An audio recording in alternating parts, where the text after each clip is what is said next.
ಅತಿವೃಷ್ಟಿಯಿಂದ ಉಂಟಾಗುವ ಅನಾನುಕೂಲಗಳು.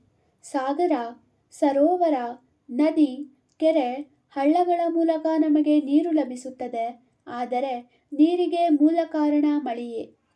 ಸೂರ್ಯನ ಶಾಖದಿಂದ ಸಮುದ್ರದ ನೀರು ಆವಿಯಾಗಿ ಮೇಲೇರಿ ಮೋಡವಾಗಿ ಮತ್ತೆ ಮಳೆಯಾಗಿ ಭೂಮಿಗೆ ಇಳಿಯುವುದು ಪ್ರಕೃತಿಯ ಒಂದು ಅದ್ಭುತ ಪವಾಡವೆನಿಸಿದೆ. ಕಾಲಕಾಲಕ್ಕೆ ವ್ಯವಸ್ಥಿತವಾಗಿ ಬೀಳುವ ಮಳೆ ಭೂಮಿಗೆ ಅತಿ ಅವಶ್ಯ. ಬೆಳೆ ಬೆಳೆಯಲು, ಕುಡಿಯಲು, ಸ್ನಾನ ಮಾಡಲು, ಪಾತ್ರೆ ಪದಾರ್ಥಗಳನ್ನು ತೊಳೆಯಲು, ವಿದ್ಯುತ್ತನ್ನು ಉತ್ಪಾದಿಸಲು ನೀರು ಬೇಕು. ಆದರೆ ಮಳೆ ಎಲ್ಲ ವರ್ಷಗಳಲ್ಲಿ ಎಲ್ಲೆಡೆಯಲ್ಲಿ ವ್ಯವಸ್ಥಿತವಾಗಿ ಬೀಳುವುದೆಂದು ಹೇಳಲಾಗುವುದಿಲ್ಲ. ಕೆಲವು ವರ್ಷ ಅನಾವೃಷ್ಟಿಯಿಂದಾಗಿ ತೀವ್ರ ತೊಂದರೆಗೆ ಒಳಪಡಬೇಕಾಗುತ್ತದೆ. ಅತಿವೃಷ್ಟಿಯಿಂದ ಬೆಳೆದ ಬೆಳೆ ನಾಶವಾಗುತ್ತದೆ.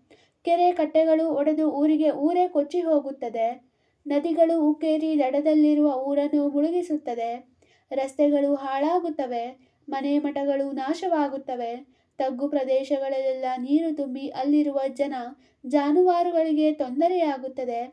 ನದಿಗಳ ಪ್ರವಾಹ ಸಂಚಾರಕ್ಕೆ ತಡೆಯೊಡ್ಡುತ್ತದೆ. ಕಾಲರಾ, ಶೀತ, ಜ್ವರ ಮೊದಲಾದ ವ್ಯಾಧಿಗಳು ಉಲ್ಬಣಿಸುತ್ತವೆ.